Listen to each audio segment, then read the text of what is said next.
Canon PowerShot SX520 HS Review. Design. The Canon PowerShot SX520 HS looks like any bridge camera, only bigger than most of them. It is 120 mm wide and 81.7 mm tall, which is a good 10 mm wider and 5.7 mm taller than the Nikon Coolpix L830. However, this means there is adequate space between the lens and the extended hand grip area, which helps in gripping it better. Add to that, the molded rubber covering the hand grip makes it easier to hold. Note that the camera is still much smaller than a DSLR. Our only gripe with the hard plastic body of the camera is that it looks just a little cheap. On the top of the camera lies the flash, which flips open automatically in certain modes but can also be opened manually. There are two microphones for sound recording behind the flash unit. On either side are mounts for the strap. Canon provides a lens cap which is attached to the body by a lanyard, so it can't be lost easily. This is great to have, but having the lens cap dangling to one side all the time is rather irritating. We leave it to users to decide if they want to use it or not.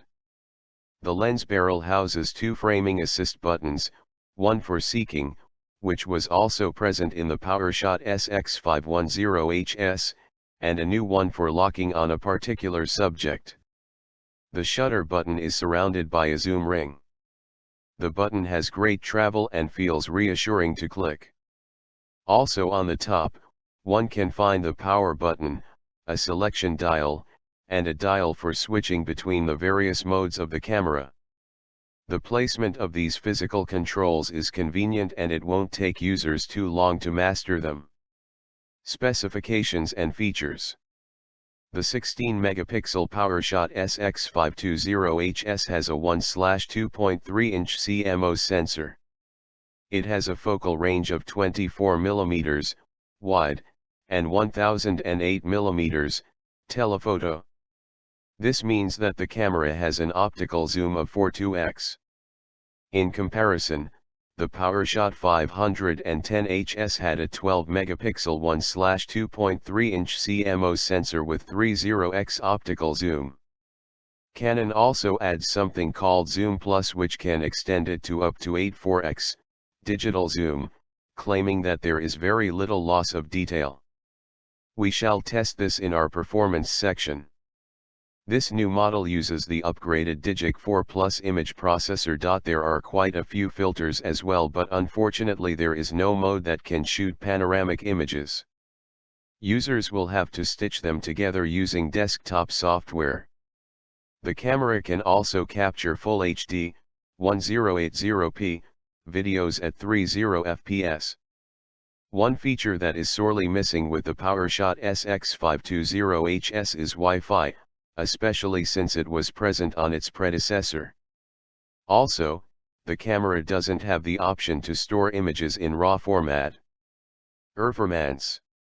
The 42x optical zoom lens is not the best in class but is more than enough for most users. It is easy to even spot craters the moon with such level of zoom.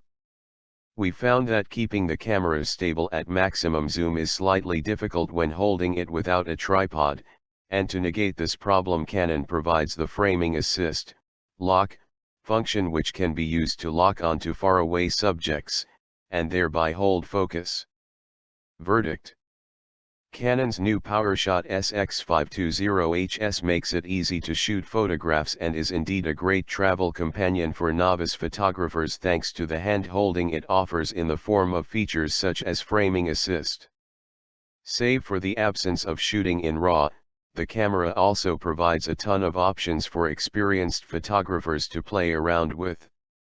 However, do bear in mind that the colors are punchy in captured images, and you might need to invest in a tripod to make the most of low-light situations and to be able to use the 42x zoom lens to its full capacity. The camera has a retail price of Rs 17,995 but is already available on an e-commerce website for less. Even at the original price, the camera has a ton of features which justifies its cost.